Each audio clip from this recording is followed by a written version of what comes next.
Birds are simple. They mate, they fly, they forage. They shouldn't be in your home or in a cage. The problems with domesticated birds: parrots, parakeets, toucans, three cans. Next on the PETA Podcast.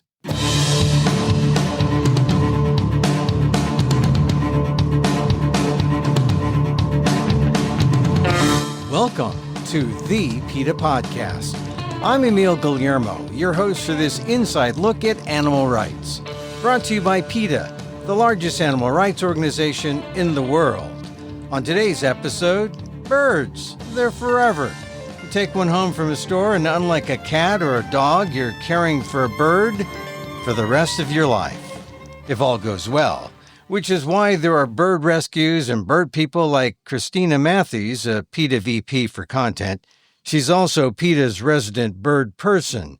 She says most people just don't know what they're getting into when they take on a bird companion. Here's my conversation with PETA VP Christina Matthies. We begin talking about her role as editor-in-chief of PETA's Global Animal Times on the PETA Podcast. So tell me about the Global Times, right? Yeah, so it's PETA Global. So it used to be the Animal Times, so it's kind of the PETA Global Animal Times. It's larger now. And in it, we talk about all the things that we've done for animals, and we kind of make sure we talk about every type of animal because, as you know, like our work is so diverse. So we want people to know exactly what we're doing and exactly what they can do to help directly in their everyday lives. So it's information and a tool. Yeah, and as the editor-in-chief, you are, and by virtue of doing this podcast now on this subject, you are proclaiming a kind of bias toward birds. Yes. I was born a bird person. And it's kind of funny. You know, I feel like my son was born a music person. He can play the trombone. You're just kind of born a certain way. And my daughter's like I am. And I'm like my mom was.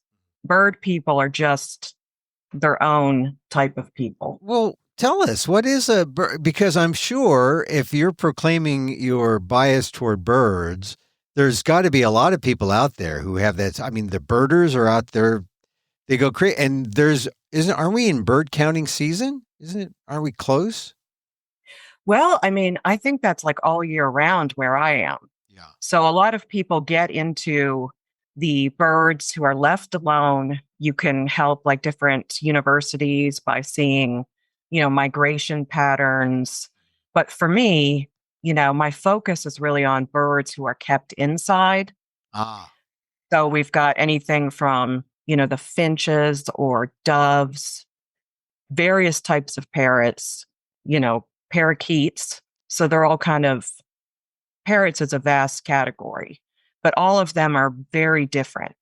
And bird people, we can really notice how complex they are, how emotional they are, how they're as interested in us as we are in them. Yeah, but so you really make a distinction between the birds, the migratory birds, the songbirds, the outdoor birds, and the birds who have been domesticated in some ways, right? I mean, they're different. I mean, they're the same because some of those birds that are brought inside in cages were songbirds, were outdoor birds. Yeah, the difference like between birds and dogs and cats is birds are not domesticated. So dogs and cats had thousands of years of domestication, and parrots are only a few generations removed from their ancestor who was literally just taken from his or her nest and plopped into a cage. So they've never been domesticated. They don't play a role either. So like they didn't come in as, say, barn cats or anything like that. They're truly kind of a decoration, a novelty, and they've really paid the price for that. Well, what you're saying, though, is if they've never really been truly domesticated, that means when people take them into their homes, that's not a good thing. No, they suffer terribly. They don't get a chance to be a true bird. So you could not release, you can't take a parrot who came from the Amazon, go back to the Amazon, and then release that parrot because they learn how to be human and they're at a disadvantage. And everything that they instinctually want, they can't have, which is to mate, to fly, to forage. They're finding food for them is intellectual stimulation. It's almost everything to them. It's not easy. They don't get something in a cup. So it's exercise, stimulation, and they are huge. They all need flocks and they need that one mate and they bond for life, up to 80 years. So you can have a bird, who has a wedding anniversary that none of us will ever see. And they are still with the same bird. Wow. Yeah. Like Kathy and I are celebrating 30 something years. We're kind of bird-like in that sense, I guess. Yes, I know. I always tell my husband that we're getting ready to, our 25th is in May. Wow. Yeah. And I'm like, this has been too long. No, just kidding. No, but not as long as a bird. So you still got some ways to go. Yeah, exactly. Well, it's interesting that you talk about, all right, they're not domesticated. They don't belong in cages. And we're going to get to that a bit later, but I'm sure people are kind of surprised to hear that about birds that they bring into the home. And in general, do people treat their birds well in the home that you find? There's a difference between abuse, like outright abuse, but there are the people who follow what industry tells them to do. So you think about, you've got the price of the bird, they pay for the bird, but then along comes the treats and the toys and the cages. So it's a huge industry and they are sold a bird and they're not given the information that they need. And that information really wasn't available to people until the internet. And then when you go on those sites, you also have breeders who have a vested interest in keeping this going. And they will fight those facts with, I guess, their own alternative facts. And I kind of differentiate from those people who stumble upon, like, I want this beautiful bird, we will love this bird. And then they find out, oh my gosh, this is not what I signed up for. Yeah. So it becomes, they understand it's like an on the job training. Mm-hmm. And then by then it might be too late. Yes. And what they do is they realize they're in over their heads. Sanctuaries are full. Some sanctuaries have kind of gone into a hoarding type status, which is dangerous for the humans and for the birds.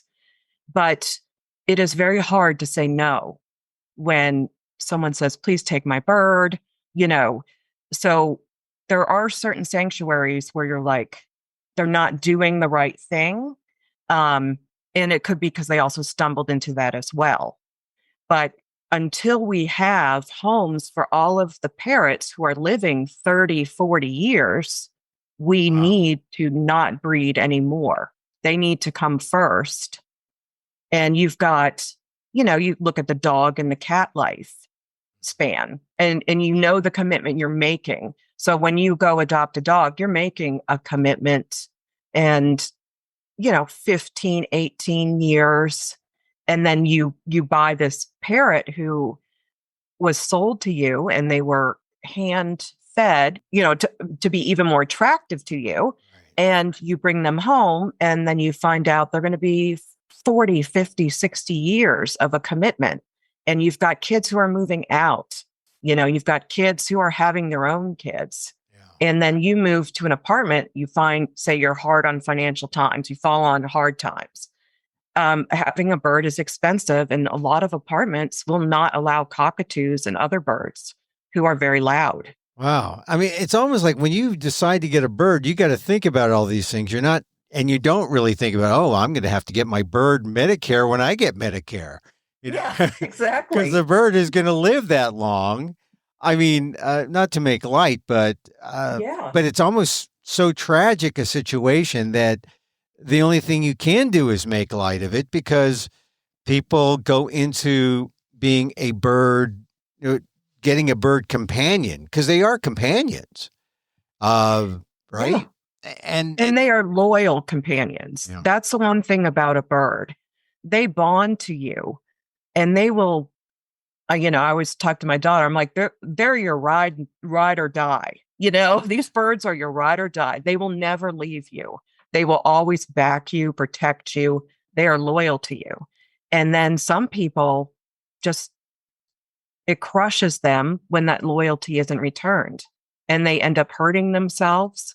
yeah. And it is a very hard emotional strain on such intelligent animals. The birds end up hurting them. Yeah, some avian vets kind of compare it to cutting as a release of stress or pain or anguish. And it can happen overnight. You could have a parrot who's doing well and say you went on a trip for many months and your spouse was there with your parrot. And then you get home, say hello to the bird, you go to sleep, wake up the next morning, and they've managed to pluck their chest feathers out and also tear a hole in their own skin.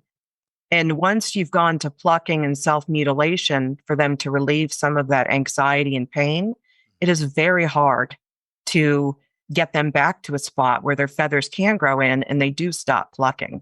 It's very hard.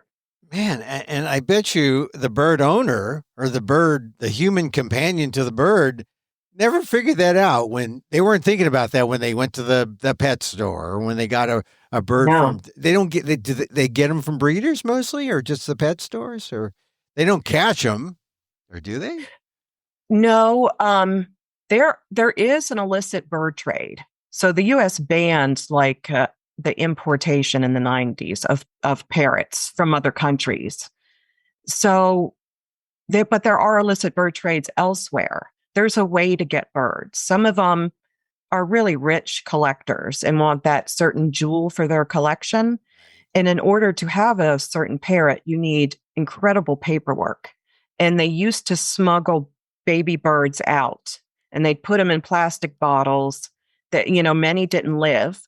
But if you're going somewhere and you're pulling a little baby out of the tree, that's really not much effort you put into it. But then now they're like turning to egg smuggling. Wow. So they'll take the eggs because they're easier to transport and they can get tens of thousands, hundreds of thousands of dollars for certain birds. But I find that mainly kind of a European, that now Europe is dealing with it. Still, it's almost like a status thing among the super rich who become bird. They get ensconced in the bird subculture, and they say, "Well, I could buy a Bentley, or I could buy this bird," and they Yeah. buy the bird, and then you might have their own aviary and a guy or a gal or a caretaker, and they just go. That would be an eccentric billionaire somewhere who has a Yes. bird fetish or something.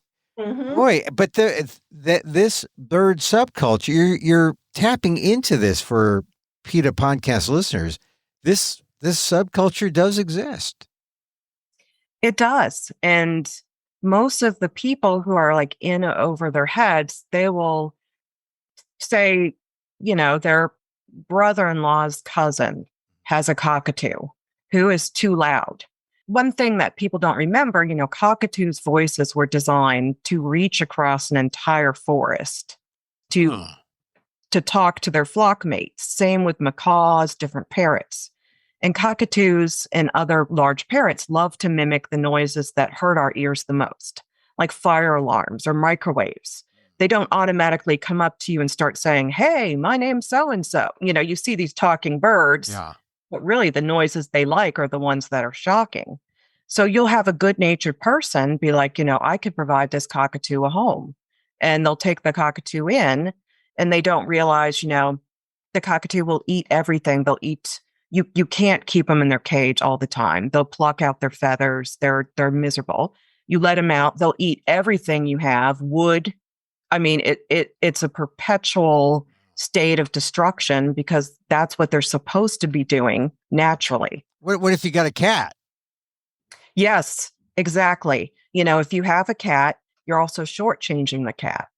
So we have birds that we have rescued, and they are Rescue upstairs. birds. Yeah.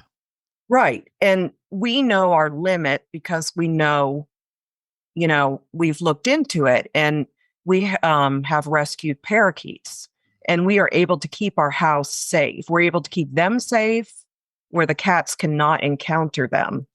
So you do have to kind of choose. This is fascinating to me because I just thought we would be talking about mostly, bird watching. I mean, we've got a backyard, we've got finches, and the finches come in and we can see the hummingbirds, with their, what is it, snouts or their pipe? What do they call the hummingbirds hummer? I don't know. I was thinking beak. Yeah. They're beak. But, and they're fascinating, the hummingbirds. So, and then sometimes we have crows and we have hawks sometimes. So I thought we were going to talk about outdoor birds, but this is kind of an inside job, huh? It is. And, I tend to look inside because I know those birds on the outside are doing what they're meant to do. And if they're being left alone, like the laws concerning, dove hunts is something that we work on as well. But if you're looking, for crows, everything like that, most of them are living the life they were meant to be, allowed to fulfill their instincts. Living the crow life. Exactly. Or we get blue jays, we get sparrow. I mean, really the number of birds, and we got one tree that, well, you put the bird seed out and you get everyone, all the finches and all the people who like finch food, and the finches like a certain food, and so I felt like I knew something about birds, but now we're talking about the inside birds, the parakeets, the cockatoos, the birds that people take into their homes, and the rescue birds that you were talking about, you're rescuing them from owners who weren't able to take care of the birds, right? I mean, that's really the situation. Birds in bad situations, that's when the rescue bird or person like yourself comes in and helps. Exactly. Our first parakeet, my daughter, really loves birds, and she's 22, so she's really their point person. But our first parakeet was rescued by PETA. A woman I think they bought 2 parakeets for their daughter, and she went away to college. And one of the parakeets died.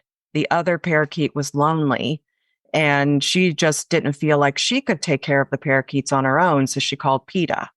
Oh, and so this is a common thing. Heaven forbid they should just abandon the parakeets and say, take the cage they want to get rid of and say, well, you were born free, I'm going to let you live free, and they abandon the birds or they set them free. That's not a good idea, right? No. And I have heard of people who do that, misguided, but they need to be aware the parakeet will die. Another bird will eat the parakeet. Right. Small. So they don't, depending upon where you are in the country, the weather extremes, they're not built for the weather extremes. They don't know how to forage for food. So you are really killing them slowly when you do that. Can people turn them into a shelter, or do they do that? Some shelters will take birds, and they really do a good job. They try to find the perfect home for them. Another parakeet, Coconut, was given to the Virginia Beach SPCA, and her fellow parakeet apparently was killed by the family's cat. So when Coconut reached the SPCA, she was doing this awful cry. It was just an anxiety-ridden cry. She could barely breathe. Right. So she did this for about 24 hours, and PETA's like, let's find her a home. They asked me if I could take her. And when PETA got here, the sound coming out of the bird, she hadn't stopped at all. And it was heart-wrenching. So usually you're supposed to quarantine birds because they could possibly have a disease that could spread. In this case, I kind of made a snap judgment because I don't believe she was going to live. She wasn't eating, drinking, and I just put her with the other birds, and she just stopped. She felt safe. It took her about 48 hours before she could actually hold herself upright. And I had phoned a vet. So an avian vet is necessary to have in your circle, your team, if you are going to adopt a bird. And they agreed that it was more emotional. And this, after she had stopped, she wasn't in danger, but just the strain on her little body from crying so hard. And mostly from missing her partner and just being away in a new place. And so she just expressed herself. Yes. And she is now in a flock of 4. Wow. And they're buddies. They're happy.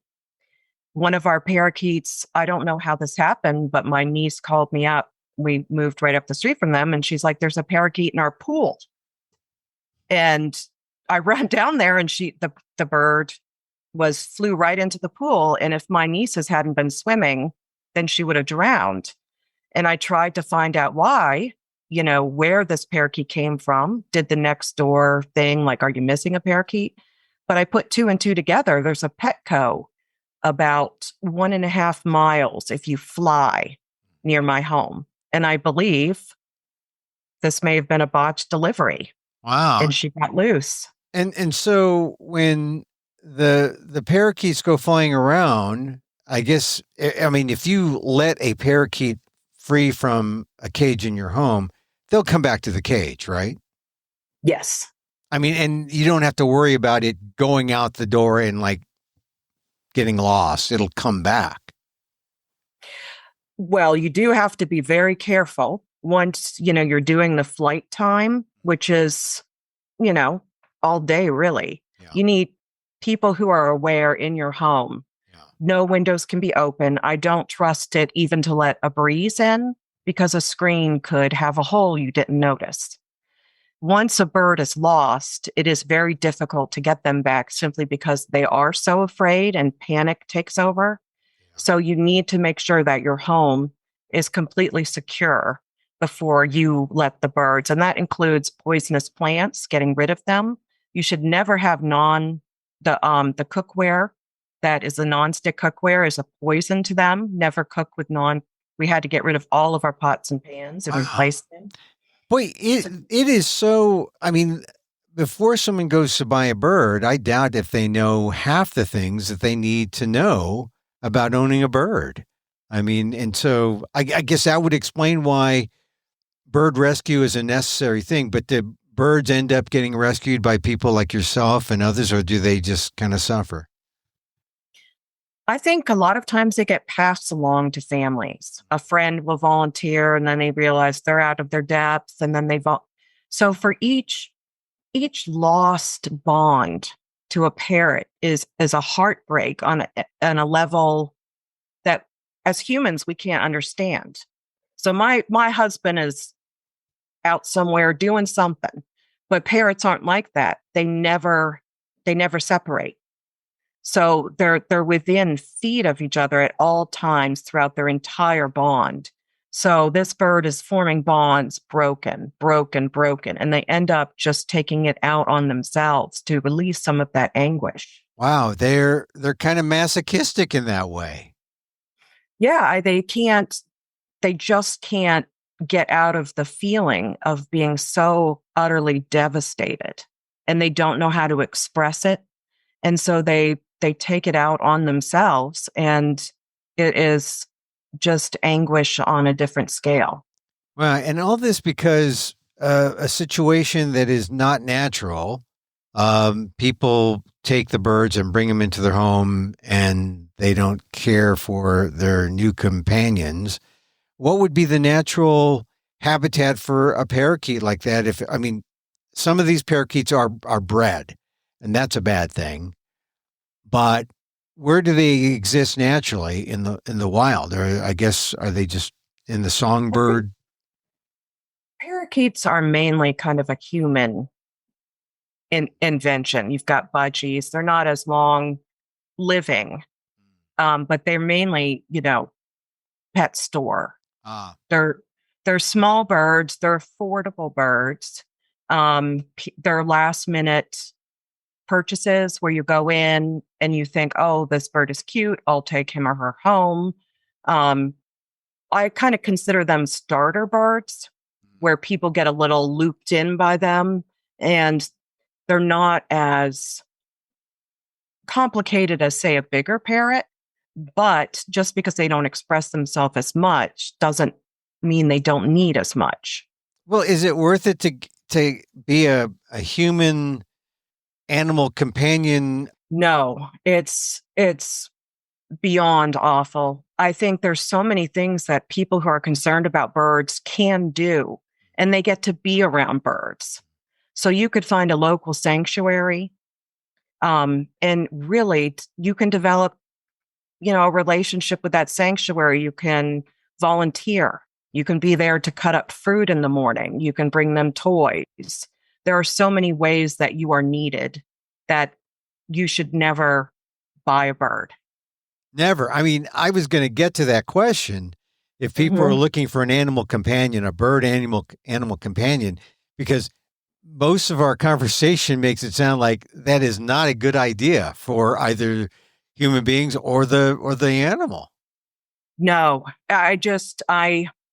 there's so many, many of the birds I have fostered. My mom, before she passed away, adopted 4 birds from PETA, and they were given to us from retirement centers where their person has passed away. And the retirement center, they don't have family, they don't know what to do.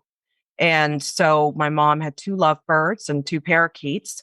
So there's a lot of older people who are leaving birds behind.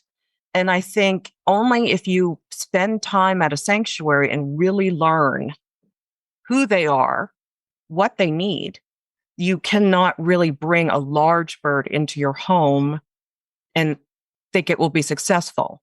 It is a lifetime commitment. It's a daily commitment. So when someone comes up to you and say, I'm thinking about adopting a bird or doing a rescue bird, do you like stop them and give them like a 5-week seminar and make sure that they know everything they need to know before they, because it is a lifelong commitment. It is. I do actually. I'm sure I annoy many people, and I don't let it go either. And I also am happy to help people who do have birds and want to make it work. And I encourage them to, email PETA. There is validity. I mean, you have a bird now. So you're sitting there. You've got some birds now. What do you do? What can you do to make them happier? There's so many different things you can do. And getting an avian vet on board, making sure you're feeding them fruits and vegetables outside of getting them outside of the cage, making sure that you're covering the cage during breeding time so they don't unnecessarily lay eggs that are not fertilized because that endangers birds. They can become something called egg bound. It depletes their nutrients. So there's many things you can do at this point to make sure your bird lives a happy life. So Yeah. people who do have birds shouldn't despair. Yeah. You can't. Help them. So it's not impossible to be. You're a bird owner. You rescue birds, and people who are just they may be good now, but when the kids grow up and go to college or leave, when you're an empty nester, don't forget your birds. You're not an empty nester. You still got the birds. Exactly. You can't, go on 2-month vacations and have Joe Schmo up the street take care of your cockatoo. That would devastate your cockatoo beyond measure. It's not explainable. You cannot explain to your cockatoo, this is not permanent. I will come back. And the cockatoo talking right to the owner, Mhm. right? But not really Right. quite understanding when you're talking to it. No, and a lot of them do get it. I mean, they do understand certain things, But for them, they expect you to feel the same bond that they feel. And sometimes that bond is really unhealthy because if you're not allowed to mate and that is your one purpose in life, you will bond to a human and consider them your mate. And that is always frustrating. And it can cause also when they're young, kind of like the juvenile stage, it can start causing aggression where they'll be biting. And when you get bitten by a parrot, it's a huge bite. It's very painful. You've been bitten by a parrot. Yes. So it's not without some sense of danger. Hey, we've talked about animal companion birds, and we've talked about breeders, and we know that when it comes to dogs and cats, we talk about spaying and neutering. Is there a similar kind of thing for birds? Can you spay and neuter your bird, or what do you do with, well, you should just not go to a bird breeder, right? That's number one. Right. And in order for birds to breed, conditions have to be right. So by changing their conditions, they will not breed. So if you end up with a male female of the same exact species, so you've got two African grays, you have to make conditions good for them to breed. But by covering like their cage, a lot of birds go from how much sun is available to them, how much light. So we make sure with our parakeets, it also keeps them healthy, that they get 12 hours of darkness.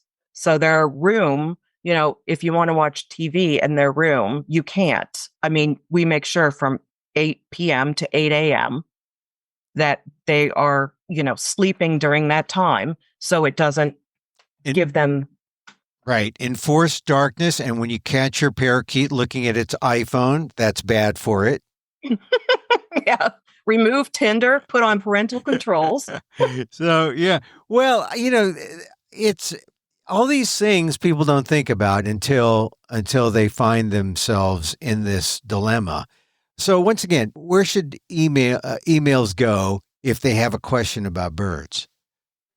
info@PETA.org. So info at PETA.org. And then put on the subject line bird question. That's good. Yes. Then it'll be answered.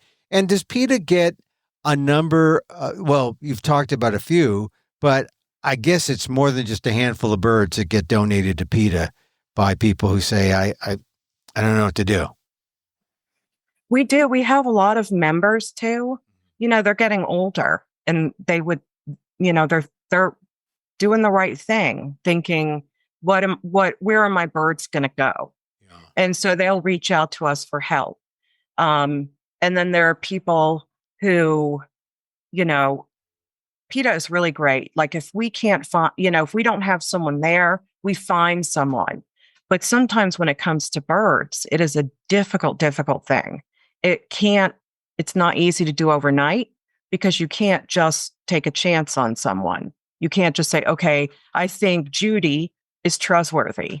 Judy might be the best person, but she might not be the best person for a bird. Yeah. And don't think that, you come back and, after your 2-month or 1-month vacation and your bird's going to be okay, or that your bird's going to be okay when you give the bird to someone. There's these psychological things that people don't think about that are real with birds. And they show it. I've had emails from people where they're like, I borrowed my friend's parrot for a month to see if I could be a parrot parent. And I kept thinking, I understood their rationale. I thought it was great that they wanted practice, but that wasn't good for the parrot. So, we talk more about it, and then they find out different ways to help birds. I mean, there's so many volunteer opportunities where you can have hands-on help for birds, and you can leave knowing you're doing a good thing. So it's like being an aunt instead of a mother. You can be a bird auntie. It's just, Chrissy, I really appreciate you coming on and talking about this because uh, like I said, I thought we were going to talk birding and looking at all the pretty goldfinches in the yard, and oh look, there goes that looks like a falcon, right? That looks like one of those. Hmm. But we're talking about really the basic home version of bird that people see, and they're not necessarily domestic, or they're not domesticated. That's one thing that came out of this.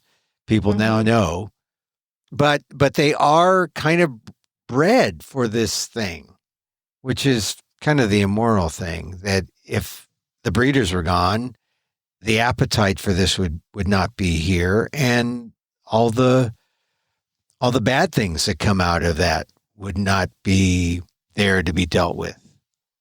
And there's, when you have pet stores, they'll have parrot mills where they're just bred and bred and bred. And, some die, some are ignored. Um, if you look at PETA's investigation into, I think it's called Rainbow World Exotics, where you can look at the video of Angel's story. So Angel was a little cockatoo and she was sick and they were feeding her and feeding her. She was a baby, so they hand raised them to make them more desirable. And they didn't do anything when her head fell back. She had flies on her. She couldn't protect herself, and she was visibly ill. And they just said no to vet care, and she died, obviously. And they're just viewed as money. And you've got to look at like intelligence. As we understand intelligence, the joke bird brain. If someone called me that, I would actually find that a compliment because it's really the ratio of the size of your brain to the size of your body. And you've got that like elephants, you look at this and birds are incredibly, incredibly intelligent, which means they can also be really mischievous and they can find trouble, where they look. You'll see birds who could open up your cabinets. They can do a childhood lock, get through it, and get what they want. So they're extremely intelligent. And it's something that breaks my heart when that intelligence isn't met every day. Yeah. And birds can fly. Yes. And we can't do that. Every cell in their body is engineered for flight. So when you take that away, if you can allow them to fly in your home, but if you've got a macaw who, can fly 50 miles in one day, you will never fulfill that. They should not be in our homes. So big birds shouldn't, I mean, if you're going to have a bird, you can rescue a macaw, but a macaw should not really, that's not where They macaws are supposed to be.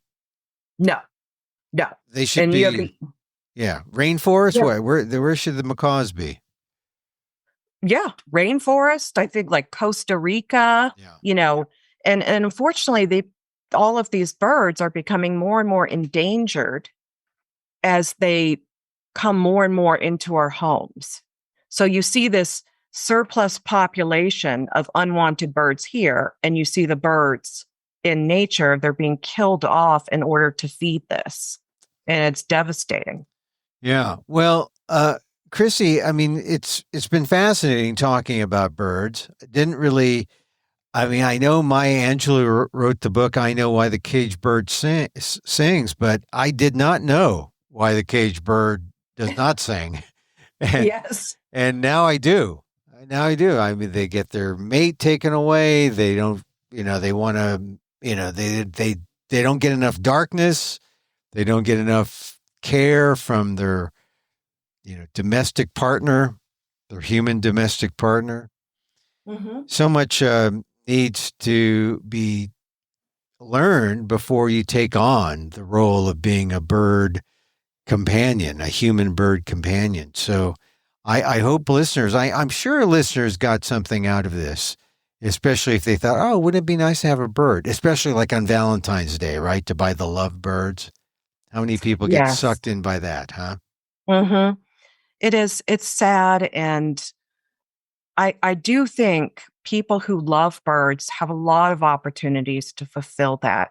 there's many ways you could help wildlife rehabbers. Say if you're interested in birds of prey, there's many who rehab them.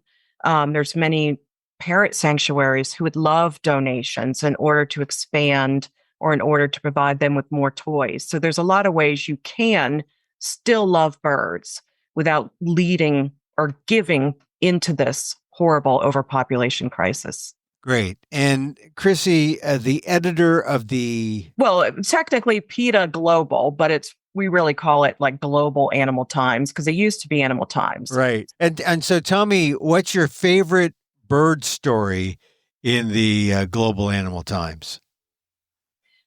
Well, in the one that we'll be mailing to members, Ingrid talks about the parrots who PETA rescued a long time ago. And she tells you the story of how they were teasing people as much as people tease them. And it's a very cute story. And we are doing so much to help birds who are in labs.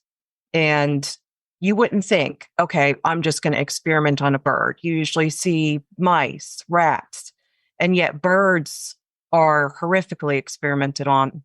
And we are doing so much in order to get them out of labs. And our autumn issue, which will probably hit mailboxes around October. I think it mails October 22nd. So all of our members will be able to read a lot about what PETA is doing for birds. Wow. So the vivisector, so you got to get the birds out of the labs and really out of the home. Got to get them out. Exactly. They need to be where they're meant to be, really flying, left alone, looking after their own interests, and you can watch them through binoculars or bird watching. Chrissy Matthies, the Vice President of PETA, Editor-in-Chief of the Global Animal Times. Thanks for being on the PETA podcast. Thanks, Emil.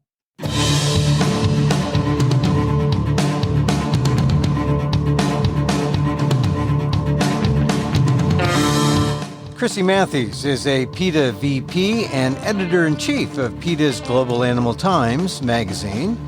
Incidentally, Matthies wanted us to know that, yes, budgies indeed live in the wild in Australia, but the store-bred budgies generally are a different animal with bright feathers intended to appeal to buyers.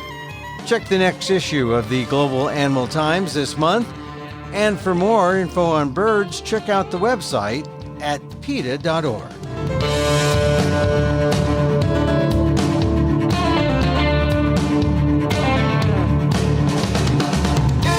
And that's our show for today. Thank you for listening. Don't forget to send a link of this show to your friends, bird lovers and whatnot, animal lovers all. Tell them you like the PETA podcast. You can contact us at PETA.org. You can find me on Twitter at Emil Amok, that's EMILAMOK, or see my vlog at amok.com, or see my work at ALDEF, the Asian American Legal Defense and Education Fund. That's at ALDEF, AALDEF.org/blog. Once again, thank you for listening.